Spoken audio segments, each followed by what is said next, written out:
પવિત્ર શ્રાવણ માસની શરૂઆત અને પણ સોમવારથી શિવજીનો મહિનો, શિવજીનો દિવસ. મિત્રો, અલગ અલગ મંદિરોમાં ભક્તોની ભારે ભીડ છે.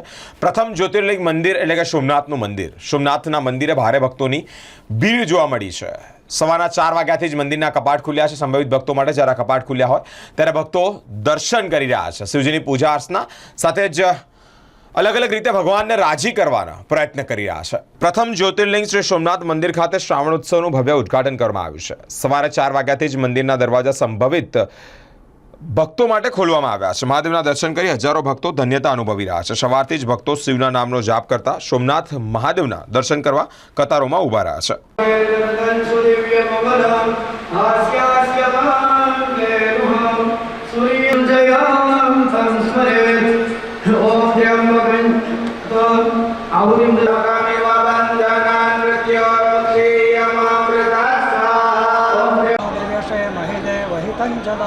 सतमेन्दु शरदो अन्तिदेवाजत्रान चक्राजन सन्तनु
Vijaysinh Chavda, general manager, Somnath trust. Sir, આજથી પવિત્ર શ્રાવણ માસનો શુભારંભ થઈ ગયો છે. ટ્રસ્ટ દ્વારા કેવી યાત્રી સુવિધા શું આપી છે?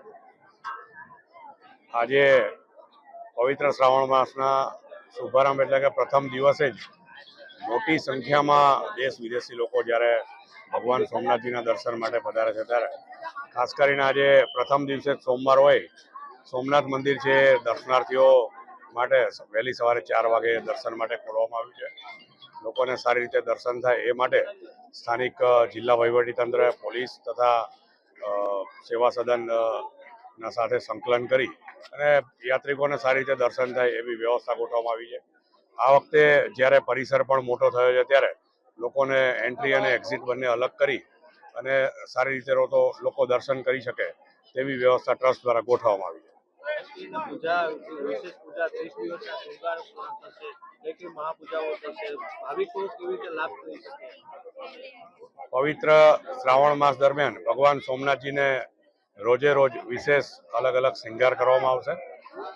તેવી જ રીતના લોકો ધ્વજા પૂજા છે, સોમેશ્વર પૂજા છે કે લઘુરુદ્ર છે, આવી અનેક પૂજાઓ જે મંદિરમાં લોકો દ્વારા નોંધાવવામાં આવતી હોય છે એના માટે પણ મંદિર પરિસરના સંકીર્તન હોલમાં વિશેષ વ્યવસ્થા ગોઠવી લોકો સારી રીતે પૂજાનો લાભ લઈ શકે તેવી વ્યવસ્થા ટ્રસ્ટ દ્વારા ગોઠવવામાં આવી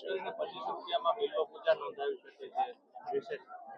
ખાસ કરીને ભક્તો ઘરે બેઠા પણ સોમનાથ ટ્રસ્ટની વેબસાઇટ www.somnath.org પરથી માત્ર 25 રૂપિયામાં ભગવાન સોમનાથજીને બિલ્વ ચડાવી શકે એવી પૂજા પણ ટ્રસ્ટ દ્વારા ખાસ લોન્ચ કરવામાં આવી છે અને લોકો આ પૂજા કર્યા બાદ ઘરે બેઠા સોમનાથજીને ભસ્મ અને રુદ્રાક્ષનો પ્રસાદ મેળવી શકશે.